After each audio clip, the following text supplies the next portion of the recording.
नमस्कार साथियों, स्वागत है आप सभी का हमारे नए YouTube चैनल हिंदी एरा पर।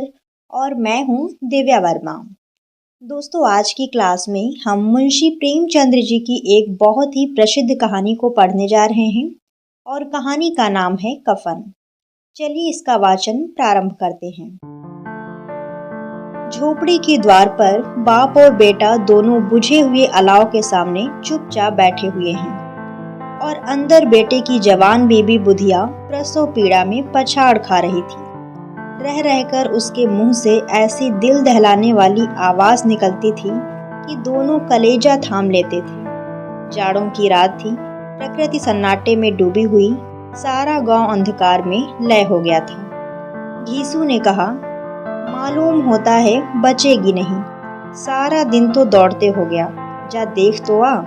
माधो चिढ़कर बोला, मरना ही है तो जल्दी मर क्यों नहीं जाती, देख कर क्या करूं। तू बड़ा बेदर्द है बे, साल भर जिसके साथ सुख चैन से रहा उसी के साथ इतनी बेवफाई। मुझसे तो उसका तड़पना और हाथ पांव पटकना नहीं देखा जाता। चमारों का कुनबा था और सारे गांव में बदनाम घीसू एक दिन काम करता तो 3 दिन तक आराम करता। माधव इतना कामचोर था कि आधे घंटे काम करता तो 1 घंटे चिलम पीता, इसलिए उन्हें कहीं मजदूरी नहीं मिलती थी। घर में मुट्ठी भर भी अनाज मौजूद हो तो उनके लिए काम करने की कसम थी। जब 2-4 फांके हो जाते तो घीसू पेड़ पर चढ़कर लकड़ियां तोड़ लाता और माधव बाजार में बेच लाता, और जब तक वह पैसे रहते दोनों इधर उधर मारे मारे फिरते। गांव में काम की कमी न थी, किसानों का गांव था, मेहनती आदमी के लिए 50 काम थे, मगर इन दोनों को उसी वक्त बुलाते जब 2 आदमियों से एक काम पाकर भी संतोष कर लेने के सिवा कोई दूसरा चारा ना होता। अगर दोनों साधु होते तो संतोष और धैर्य के लिए संयम और नियम की बिल्कुल भी जरूरत ना थी। यह तो इनकी प्रकृति थी। विचित्र जीवन था इनका। घर में मिट्टी के 2-4 बर्तन के सिवा कोई संपत्ति नहीं। फटे चीथड़ों से अपनी नग्नता को ढके जिए जा रहे थे। संसार की चिंताओं से मुक्त और कर्ज से लदे हुए, गालियां भी खाते, मार भी खाते, मगर कोई गम नहीं। दीन तो इतने कि वसूली की बिल्कुल आशा न रहने पर भी लोग इन्हें कर्ज में कुछ न कुछ दे देते थे। मटर आलू की फसल में दूसरे के खेतों से मटर या आलू उखाड़ लाते और भून भान कर खा लेते, या 10-5 गन्ने उखाड़ लाते और रात को चूसते। घीसू ने इसी आकाश वृत्ति से 60 साल की उम्र काट दी और माधव भी सपूत बेटे की तरह बाप के ही पद चिन्हों पर चल रहा था, बल्कि उसका नाम और भी उजागर कर रहा था। इस वक्त भी दोनों अलाव के सामने बैठकर आलू भूनकर खा रहे थे, जो कि किसी के खेत से खोद कर लाए थे। घीसू की स्त्री का तो बहुत दिन हुए देहांत हो गया था। माधव का ब्याह पिछले साल ही हुआ था। जब से यह औरत आई थी उसने इस खानदान में व्यवस्था की नींव डाली थी और इन दोनों बेगैरतों का दोझक भरती रहती थी। जब से वह आई यह दोनों और भी आराम तलब हो गए थे, बल्कि कुछ अकड़ने भी लगे थे। कोई कार्य करने को बुलाता तो निब्राज भाव से 2 गुनी मजदूरी मांगते, और वही औरत आज प्रसव वेदना से मर रही थी तो यह दोनों इसी इंतजार में थे कि वह मर जाए और आराम से सोएं।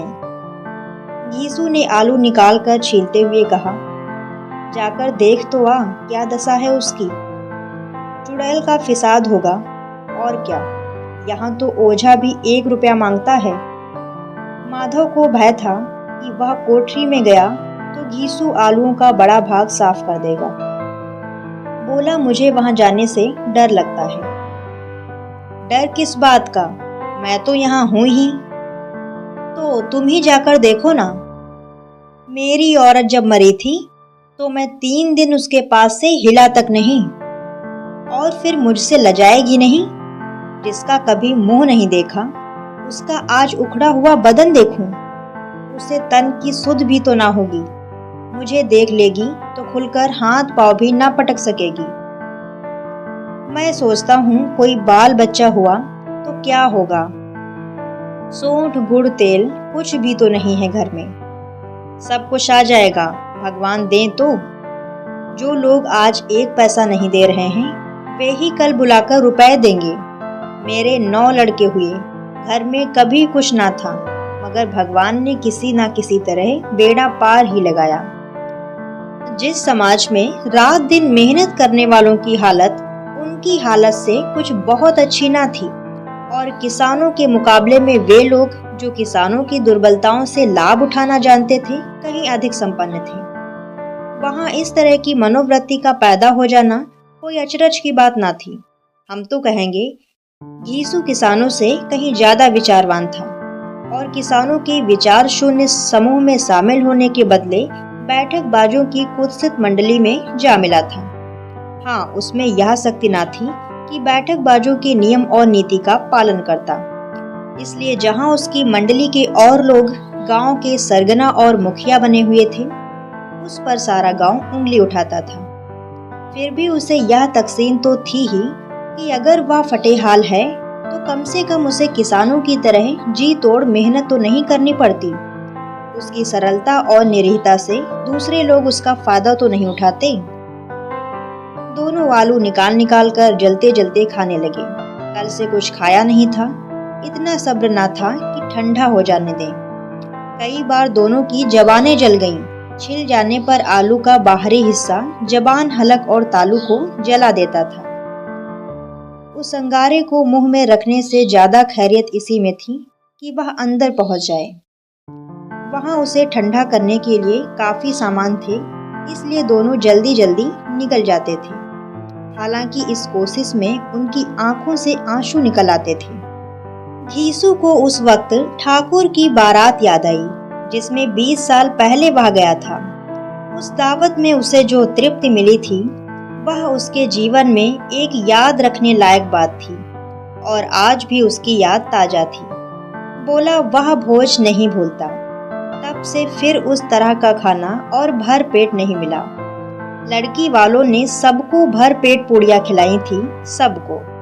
छोटे बड़े सबने पूड़ियाँ खाईं, और असली घी की चटनी, रायता, 3 तरह के सूखे साग, एक रसेदार तरकारी, दही, चटनी, मिठाई। अब क्या बताऊं कि उस भोज में क्या स्वाद मिला। कोई रोक टोक नहीं थी, जो चीज चाहो मांगो, जितना चाहो खाओ। लोगों ने ऐसा खाया कि किसी से पानी ना पिया गया। मगर परोसने वाले हैं कि पत्तल में गरम गरम गोल गोल सुवासित कचौड़ियां डाल देते हैं। मना करते हैं कि नहीं चाहिए। पत्तल पर हाथ रोके हुए हैं, मगर वह हैं कि दिए जाते हैं। और जब सबने मुंह धो लिया तो पान इलायची भी मिली, मगर मुझे पान लेने की कहाँ सुध थी। खड़ा हुआ ना जाता था। चटपट जाकर अपने कंबल पर लेट गया। ऐसा दिल दरियाव था वह ठाकुर। माधव ने इन पदार्थों का मन ही मन मजा लेते हुए कहा, अब हमें कोई ऐसा भोज नहीं खिलाता, अब कोई क्या खिलाएगा। वह जमाना दूसरा था। अब तो सबको किफायत सोचती है। शादी ब्याह में मत खर्च करो, क्रियाक्रम में मत खर्च करो। पूछो गरीबों का माल बटोर बटोर कर कहाँ रखोगे। बटोरने में तो कमी नहीं है, हाँ खर्च में किफायत सूझती है। तुमने 20 पूरियां खाई होंगी। 20 से ज्यादा खाई थी, मैं 50 खा जाता। 50 से कम ना खाई होंगी। अच्छा पका था, तू तो मेरा आधा भी नहीं है। आलू खाकर दोनों ने पानी पिया, और वहीं अलाव के सामने अपनी धोतियां ओढ़कर पांव पेट में डाले सो रहे, जैसे 2 बड़े बड़े अजगर गेंडोलिया मारे पड़े हों। और बुधिया अभी भी कराह रही थी। सवेरे माधव ने कोठरी में जाकर देखा तो उसकी स्त्री ठंडी हो गई थी। उसके मुंह पर मक्खियां भिनक रही थीं, पथराई हुई आंखें ऊपर टंगी हुई थीं, सारी देह धूल से लथपथ हो रही थी। उसके पेट में बच्चा मर गया था। माधव भागा हुआ घीसू के पास आया। दोनों जोर जोर से हाय हाय करने लगे और छाती पीटने लगे। पड़ोस वालों ने यह रोना धोना सुना तो दौड़े हुए आए और पुरानी मर्यादा के अनुसार इन अभागों को समझाने लगे। मगर ज्यादा रोने पीटने का अवसर न था। कफन की और लकड़ी की फिक्र करनी थी। घर में तो पैसा इस तरह गायब था जैसे चील के घोंसले में मांस। बाप बेटे रोते हुए गांव के जमींदार के पास गए। वह इन दोनों की सूरत से नफरत करते थे। कई बार इन्हें अपने हाथों से पीट चुके थे, चोरी करने के लिए, वादा करके काम पर न आने के लिए। पूछा, क्या है बे घिसुआ, रोता क्यों है? अब तो तू कहीं दिखाई भी नहीं देता। मालूम होता है इस गांव में रहना नहीं चाहता। घीसू ने जमीन पर सिर रखकर आंखों में आंसू भरे हुए कहा, सरकार बड़ी विपत्ति में हूँ। माधव की घरवाली रात को गुजर गई। रात भर तड़पती रही सरकार। हम दोनों उसके सिरहाने बैठे रहे। दवा दारू जो कुछ हो सका सब कुछ किया, लेकिन वह हमें दगा दे गई। अब कोई एक रोटी देने वाला भी ना रहा सरकार। तबाह हो गए, घर उजड़ गया। आपका गुलाम हूँ। अब आपके सिवा कौन उसकी मिट्टी पार लगाएगा? हमारे हाथ में जो कुछ भी था सब उसकी दवा दारू में उठ गया। सरकार की ही दया होगी तो उसकी मिट्टी उठेगी। आपके सिवा किसके पास जाऊं? जमींदार साहब दयालु थे, मगर घीसू पर दया करना काले कंबल पर रंग चढ़ाना था। जी में तो आया कि कह दें, चल दूर हो यहाँ से, यूं तो बुलाने पर भी नहीं आता, और आज जब गरज पड़ी है तो आकर खुशामद कर रहा है, हरामखोर कहीं का बदमाश। लेकिन यह क्रोध या दंड देने का अवसर न था। जी में कुढ़ते हुए 2 रुपए निकालकर फेंक दिए, मगर सांत्वना का एक शब्द भी मुंह से ना निकाला। उसकी तरफ ताका तक नहीं, जैसे सिर का बोझ उतारा हो। जब जमींदार साहब ने 2 रुपए दिए तो गांव के बनिए और महाजनों को इनकार का साहस कैसे होता। घीसू जमींदार के नाम का ढिंढोरा पीटना भी जानता था। किसी ने 2 आने दिए, किसी ने 4 आने। 1 घंटे में घीसू के पास 5 रुपए की अच्छी रकम जमा हो गई। कहीं से अनाज मिल गया तो कहीं से लकड़ी। और दोपहर को घीसू और माधव बाजार से कफन लाने चले। इधर लोग बांस वांस काटने लगे। गांव की नर्मदल स्त्रियां आ आकर लाश देखती थी और उसकी बेकसी पर 2 आंसू गिराकर चली जाती थी।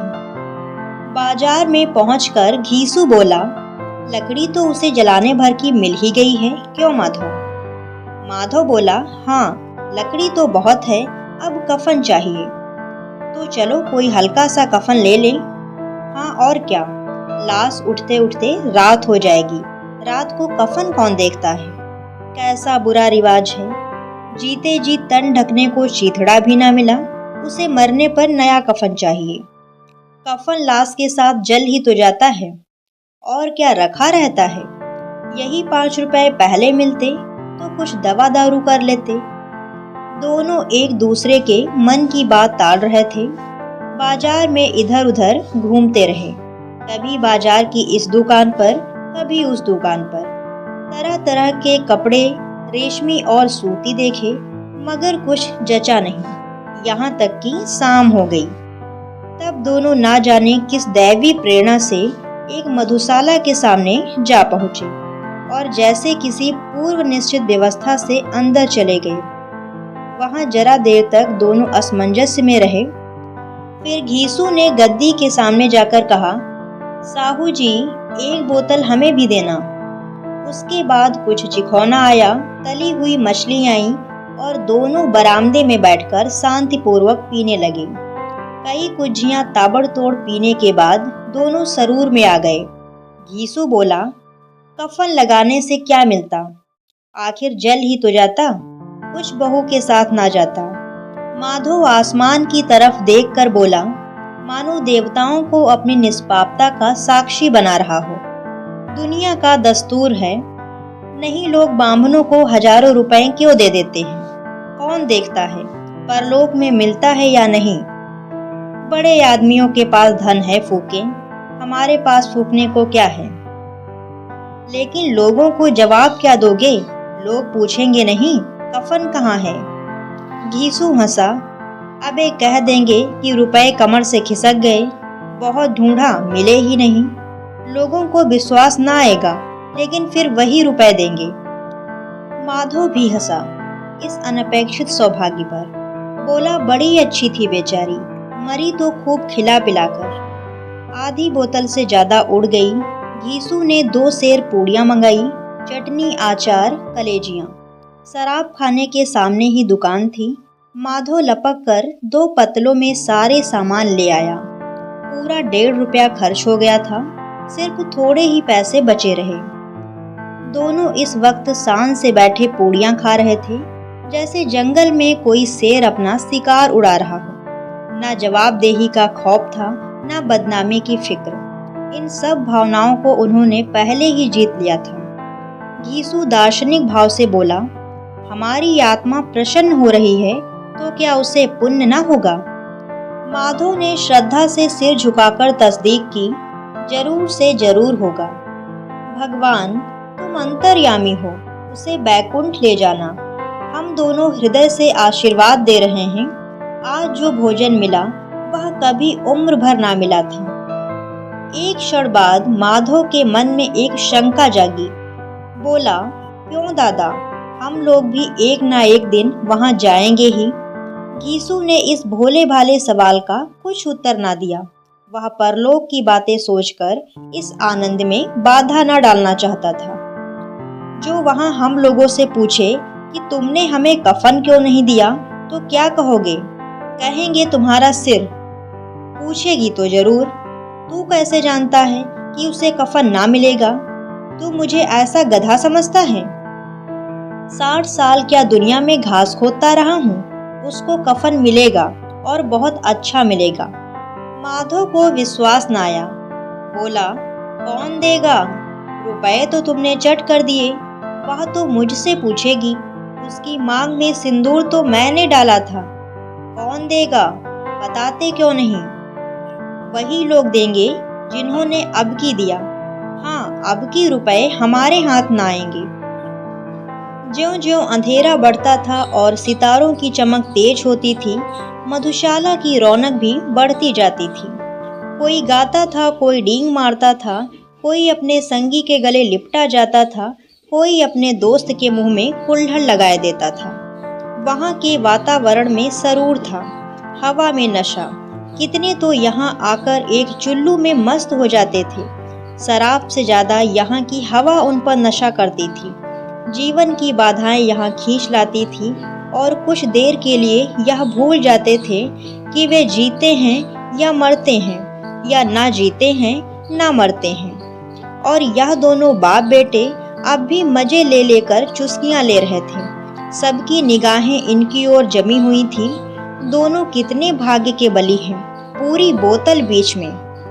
भर पेट खाकर माधव ने बची हुई पूड़ियों का पत्तल उठाकर एक भिखारी को दे दिया, जो खड़ा इनकी ओर भूखी आंखों से देख रहा था और देने के गौरव, आनंद और उल्लास का अपने जीवन में पहली बार अनुभव किया। घीसू ने कहा, ले जा, खूब खा और आशीर्वाद दे। जिसकी कमाई है वह तो मर गई, मगर तेरा आशीर्वाद उसे जरूर पहुंचेगा। रोए रोए से आशीर्वाद दो, बड़ी गाढ़ी कमाई के पैसे हैं। माधव ने फिर आसमान की तरफ देखकर कहा, वह बैकुंठ में जाएगी दादा, बैकुंठ की रानी बनेगी। घीसू खड़ा हो गया और जैसे उल्लास की लहरों में तैरता हुआ बोला, हाँ बेटा, बैकुंठ में जाएगी। किसी को सताया नहीं, किसी को दबाया नहीं। मरते मरते हमारी जिंदगी की सबसे बड़ी लालसा पूरी कर गई। वह ना बैकुंठ जाएगी तो क्या ये मोटे मोटे लोग जाएंगे, जो गरीबों को दोनों हाथों से लूटते हैं और अपने पाप को धोने के लिए गंगा में नहाते हैं और मंदिरों में जल चढ़ाते हैं। श्रद्धालुओं का यह रंग तुरंत ही बदल गया। अस्थिरता नशे की खासियत है। दुख और निराशा का दौरा हुआ। माधव बोला, मगर दादा, बेचारी ने जिंदगी में बड़ा दुख भोगा, कितना दुख झेलकर मरी। वह आंखों पर हाथ रखकर रोने लगा, चीखें मार मार कर। घीसू ने समझाया, क्यों रोता है बेटा, खुश हो कि वह माया जाल से मुक्त हो गई, जंजाल से छूट गई। बड़ी भाग्यवान थी जो इतनी जल्दी माया मोह के बंधनों को तोड़ दिया। और दोनों खड़े होकर गाने लगे। ठगिनी क्यों नैना झमकावे ठगिनी। पियक्कड़ों की आंखें इनकी ओर लगी हुई थी और यह दोनों अपने दिल में मस्त गाए जाते थे। फिर दोनों नाचने लगे, उछले भी, कूदे भी, गिरे भी, मटके भी, भाव भी बताए, अभिनय भी किए और आखिर नशे में मदमस्त होकर वहीं गिर पड़े। और इसी के साथ आज की कहानी समाप्त होती है। आई होप आप लोगों को ये वीडियो पसंद आई होगी। सो प्लीज़ दोस्तों वीडियो को लाइक शेयर ज़रूर कीजिएगा और इसी प्रकार की अन्य कहानियाँ सुनने के लिए हमारे इस चैनल को सब्सक्राइब भी कर लीजिएगा। मिलते हैं नेक्स्ट वीडियो में, तब तक के लिए धन्यवाद दोस्तों। जय हिंद।